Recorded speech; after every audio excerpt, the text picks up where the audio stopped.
Drag force due to atmosphere. Assume that the drag force d due to the air on an object moving at a speed v is given by d is equal to ca rho v square, where c is the constant, a is the frontal cross-sectional area of the object, and rho is the local air density. Find the altitude at which the drag force on the rocket is maximum if the rocket is launched vertically and moves with constant upward acceleration ar.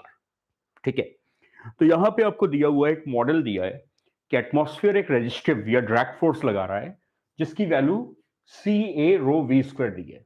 C constant है, ए frontal आगे का surface area है, रो वहां के उस point पे जहां पे ऑब्जेक्ट है वहां के एयर की डेंसिटी है, और वी ऑब्जेक्ट की स्पीड है। ठीक है, आपको वो हाइट या एल्टीट्यूड पता लगाना है जहां पे ये ड्रैग फोर्स की वैल्यू मैक्सिमम होगी। ठीक है, नो अगर आप रिकॉल करो जो हमने प्रॉब्लम किया था, variation of atmospheric pressure, variation of atmospheric pressure with the altitude, तो हमने वहां पे सी लेवल पे प्रेशर को पी नॉट लिया था और डेंसिटी रो नॉट ली थी, और वाई एल्टीट्यूड या हाइट पे प्रेशर को पी लिया था और डेंसिटी रो लिया था। ठीक है, अगर आपने ये लेक्चर नहीं देखा है तो नीचे डिस्क्रिप्शन में इसका लिंक दिया हुआ है, आप इस लेक्चर को वॉच कर सकते हो कि कैसे हमने प्रेशर को डिराइव किया था।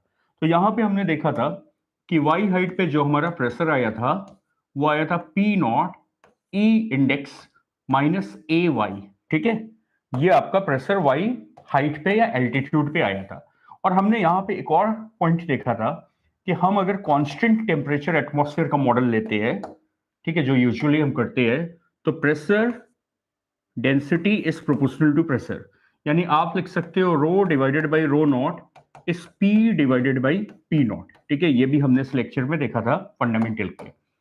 क्योंकि हमारे इस प्रॉब्लम में ड्रैग फोर्स डेंसिटी के टर्म में दी है, तो पहला काम आपको करना होगा कि आपको वाई एल्टीट्यूड पे या वाई हाइट पे डेंसिटी ऑब्टेन करनी होगी। तो अगर मैं इक्वेशन नंबर 1 और इक्वेशन नंबर 2 का यूज करूं, ठीक है, तो आपकी इक्वेशन आ जाएगी P बाई पी नॉट को आप इक्वेशन नंबर 1 से लिख सकते हो e की पावर माइनस ए वाई, और P बाई पी नॉट को आप लिख सकते हो rho by rho naught is E index minus A Y. तो therefore rho will be equal to rho not E minus A Y. ठीक है, जो एक्सप्रेशन आपका एटमॉस्फेरिक प्रेशर का वेरिएशन के लिए आया था एल्टीट्यूड पे, सिमिलर एक्सप्रेशन आपका डेंसिटी आ रहा है। हमने उस लेक्चर में देखा था जो डेंसिटी होती है एटमॉस्फेयर की वो कांस्टेंट नहीं होती है, वो हायर लेयर्स की कम होती जाती है, तो इस वे में वो कम होगी एक्सपोनेंशियली। ठीक है, तो ये आपको एक इक्वेशन मिल गई which is giving you the variation of the density of the atmosphere with the altitude. Okay, now the problem is saying that मान लो आपने सरफेस से एक रॉकेट को लॉन्च किया है, तो आपकी इनिशियल स्पीड हो गई 0 and it is moving upward with a constant acceleration A R. ठीक है, तो जब ये अब क्योंकि ए कांस्टेंट है तो you are free to apply the equation of motion. तो जब ये वाई हाइट पे जाएगा, रॉकेट पहुंचेगा, तो मान लो यहां पे इसकी स्पीड v है, तो a is constant, we can apply the equation of motion taking upward as positive. तो v square u is 0 two a r into Y. तो आपकी y एल्टीट्यूड पे जो रॉकेट की स्पीड आ जाएगी, y एल्टीट्यूड पे जो रॉकेट की स्पीड आ जाएगी वो आ जाएगी 2ar into Y under root. ठीक है, this will be the speed of rocket at a height y। अब मेरे को पता लगाना है y हाइट पे ड्रैग फोर्स कितनी होगी। तो ड्रैग फोर्स का फॉर्मूला प्रॉब्लम में दिया है, c is a constant C A rho V square. ठीक है, सी ए रो वी स्क्वायर। तो हमारी y हाइट पे जो ड्रैग फोर्स आएगी, y हाइट पे जो हमारी ड्रैग फोर्स आ जाएगी वो कितनी आ जाएगी? तो drag force will be C A rho V square, that is C A rho की जगह आप रख दो कितना, रो नॉट e की पावर माइनस ए वाई, और v की वैल्यू ये रख दीजिए, तो रूट 2ar y का स्क्वायर। तो तुम्हारी ड्रैग फोर्स y एल्टीट्यूड पे आ गई, रूट हट जाएगा, 2ca rho not e index minus A Y multiplied by y। ठीक है, तो ये तुम्हारी ड्रैग फोर्स आ गई कितने हाइट पे, y हाइट पे। This is the drag force exerted by the atmosphere on any object. In this case, the object is the rocket, and if the rocket is going vertically upward, the drag force will act downward, क्योंकि drag force resistive force velocity के उल्टा लगती है. अब सवाल ये है, ये तो तुम्हारी ड्रैग फोर्स आ गई. प्रॉब्लम पूछ रहा है वो एल्टीट्यूड पता लगाओ जहां ड्रैग फोर्स मैक्सिमम होगी, यानी वो y की वैल्यू पता लगाना है जहां हमारा ड्रैग फोर्स d मैक्सिमम होगा. तो यहां से आप देख सकते हो RHS पे c इज अ कांस्टेंट, वो हाइट के साथ नहीं चेंज होगा. एरिया, फ्रंटल एरिया रॉकेट का कांस्टेंट होगा, वो भी हाइट और टाइम के साथ नहीं चेंज होगा. Rho not is the density of air at sea level, तो rho not is also constant जो हाइट के साथ नहीं चेंज होगी. एयर की डेंसिटी हाइट के साथ चेंज होगी, but rho not is the density of air at sea level. y is variable, a is a constant. हमने a देखा था कि a कांस्टेंट होता है, जो हमने फंडामेंटल डेरिवेशन की थी. अगर आपको डेरिवेशन देखना है, told you the link is given in the description. And y is variable. तो यहां पे clearly you can C d is basically a function of y. तो अगर आपको मैक्सिमम वैल्यू, अपने को मैक्सिमम वैल्यू d की निकालनी है, तो you will apply the concept of maxima minima. कोई भी फंक्शन अगर मैक्सिमम या मिनिमम होता है तो उसका फर्स्ट ऑर्डर डेरिवेटिव 0 होता है. तो for maximum value of d, what you will do, you will find d of capital D with respect to y, क्योंकि capital D is a function of y, और इसको आप 0 से इक्वेट कर दीजिए. Simple calculus. So will get d by d of y 2ca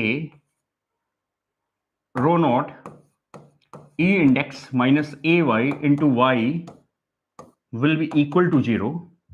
So what we will get, जो constant है आप उसे बाहर ले आइए, तो आपका 2ca rho naught will be outside and you'll get d by dy e minus ay multiplied by y will be 0. Now it's a product of two function.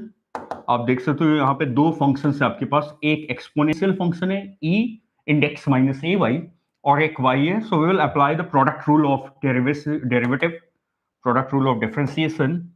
So you'll get 2ca rho naught first function e minus ay d by dy of y plus second function y d by dy of a minus ay, and this will be equal to 0, correct? So you will get, it implies that 2ca rho naught, now it will be e minus ay, the derivative of y will be 1 plus y, and what will be the derivative of e power minus ay? It will be e minus ay. Now you will apply the chain rule. The derivative of minus ay will be what? Minus a will be equal to 0. So what you can do, you can take e index minus ay as a common factor. So you'll get 1 minus ay is equal to 0. ठीक. Now this is certainly a non-zero term. ये 0 नहीं है, तो simple maths बताती है, अगर ये पूरा एक्सप्रेशन 0 आ रहा है तो ये 0 आना चाहिए. तो therefore 1 minus ay will be 0. So y will be equal to what? Y will be equal to ay will be equal to 1 by a. तो ये तुम्हारा एल्टीट्यूड आ जाएगा, ये आपका एल्टीट्यूड आ जाएगा जहां पे आपकी ड्रैग फोर्स मैक्सिमम होगी, राइट? और a क्या है? Is the coefficient of y in this term, जो आपने ओरिजिनल टर्म लिया था, याद है, p is equal to p naught a की पावर माइनस ay. तो ये जो कांस्टेंट है y का कोएफिशिएंट इस एक्सप्रेशन में, ये आपका a है, राइट? जो हमने फंडामेंटल में डिराइव किया था. तो यहाँ पे आपके कई टर्म्स है, रो नॉट है, p नॉट है, g है, a में तीनों आते हैं, that you can see in that fundamental lecture. तो यहाँ पे y is equal to 1 by a पे तुम्हारा जो ड्रैग फोर्स है वो मैक्सिमम हो जाती है, ठीक? So this is the problem, how we have found the maximum drag force due to the atmosphere when the drag force is given by the model d is equal to ca rho v square.